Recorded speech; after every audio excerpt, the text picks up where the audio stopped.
سبقت غیر مجاز خودرو پژو 206. درسته، من بعد رفتم، بعد تونل سبقت گرفتم، اشتباه کردم، واقعا هم اشتباه کردم. شاید خودم هم سربازم، فیلمای شما هم دیده بودن. دیده بودی و اینجوری رو اصلا واقعا اشتباه کردم، یه لحظه واقعا پشیمونم.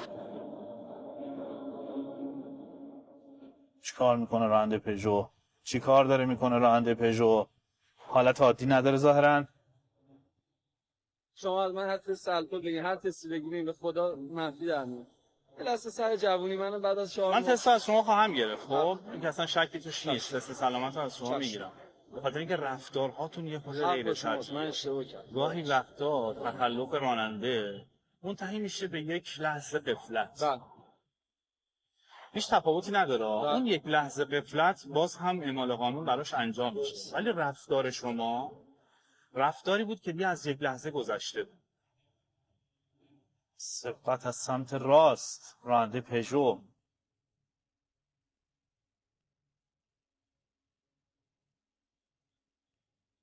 دو وسیله نقلیه ظاهرا با هم حرکت به موازات همدیگه در طول مسیر، این خودش یه تخلف رانندگیه. بیرون آوردن دست از خودرو خودش یه تخلف رانندگیه. سرعت مجاز این محور چند کیلومتره؟ یه جاهایش 50 تا، یه جاهایش هم تمام 80. 80 اصلا نداره. 70. اون جاهایی که وارد خط سبقت میشدی ناچارن سرعت تو افزایش میدادی. طبیعیه ها، چون میخوای از اون فضا خارج بشی به محل ایمن برسی.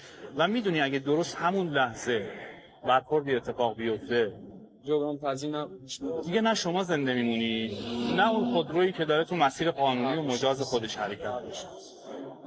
میدونم من اشتباه کردم واقعا. شادی خیلی خوبه ها، کسی منکرش نیست، اما پشت فرمون درست پشت فرمون من تعجب میکنم صبرنشینای شما که باید بهتون بگن حواست به رانندگی باشه، اونا هم به جمع شما اضافه میشدن. بازم بگم حرکت به موازات همدیگه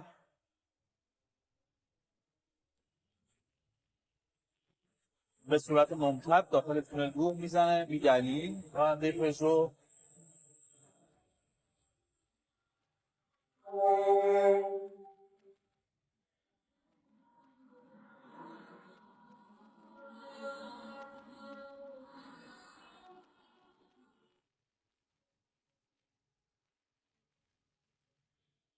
اون صحنه هایی که من دیدم اگر شما میدیدی این رفتار رو انجام نمیدادی. مثلا حق با شماست.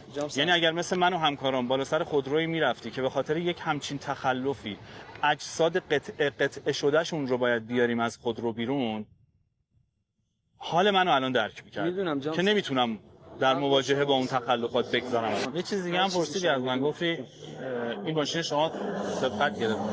ماده 186 آیین‌نامه راهنمایی رانندگی این اجازه رو به پلیس، آتش نشانی، اورژانس، امداد، نه میدونم برای اینکه شما بتونید این اجازه رو بهشون داده که بتونن این تخلفات رو انجام بدن برای برخورد و جلوگیری از تخلفاتی مشابه میدونم حق با شماست. میدونم من هم به خدا پشیمونم. راهبر تست خداوکیل شما بخششی که بزرگی الان یکی باید خود شما رو محاکمه کنه اینجا. شما اپتیمایی بودی که با ایشون سبقت نگرفتم خودم آقا. هیچی به خدا یادم نمیاد چیز گرفتم سبقت گرفتم، چون من همیشه اکثرا میذارم تو لاین کنگو میره.